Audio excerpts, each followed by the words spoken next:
Now let's give this a try.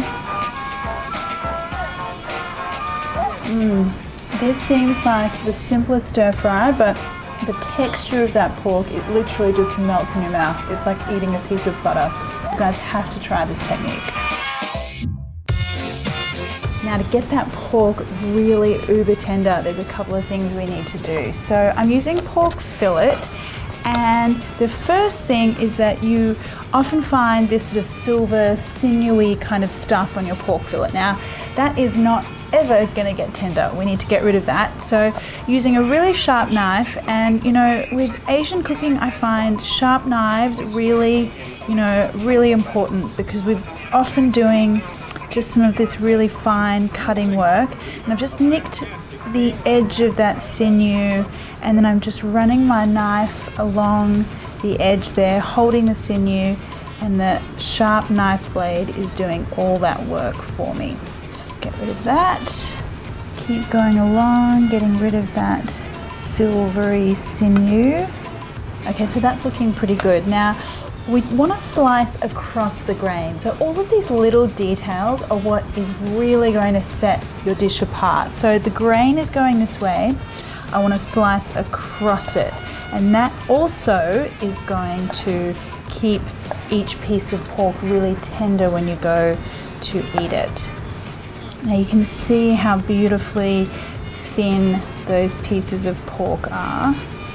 Now we also want some ginger for our stir fry, and I want some in the marinade as well as in the stir fry itself. So I've got quite a large piece of ginger here, and a teaspoon is the easiest way to get that skin off. Now to get those really beautiful fine slices of ginger, you want to start off slicing into thin little pieces. So to start off with, you want to slice into nice thin sheets, and then just pile those up together. And now we want to create those fine little matchsticks. So I'm just going to set those strips aside, and then with the rest of my ginger, I'm going to add that to the pork for a tasty marinade. And a little bit of white pepper. Okay, now I also want some soy sauce. And then here are the two secret ingredients for getting that pork really super meltingly tender, and that is corn flour, and that's going to do two things. It's going to help with the tenderness of the pork and the mouthfeel of the pork, but it's also going to thicken our sauce. And now the baking soda. So without getting too food nerdy on you guys, the baking soda actually makes the surface of the meat more alkaline, and that will keep the meat more tender when it's cooked. So it's both the baking soda and the corn flour that's going to give us that really beautiful, soft, tender, velvety mouthfeel. Now we want to mix this with our hands, because I want to make sure that each piece of pork gets its fair share of that marinade. So just by using those few extra little ingredients, we're really elevating our stir fry and keeping that meat really tender. Now the stir fry sauce, super simple. I want some soy sauce and some Chinese Shaoxing wine. Now this is a cooking wine, and it adds a really beautiful fragrant aroma and flavor, but if you would like to leave alcohol out, you could just use a little bit of chicken stock as well. Oyster sauce, dark soy sauce, and just a dash of sugar.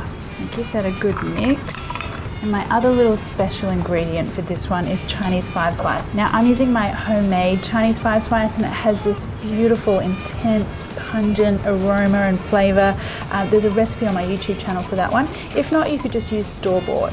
Now, as always, it's important to get everything sliced and diced before you start cooking a stir fry. So I've got my ginger, my sauce, my spring onion, garlic, and our marinated pork.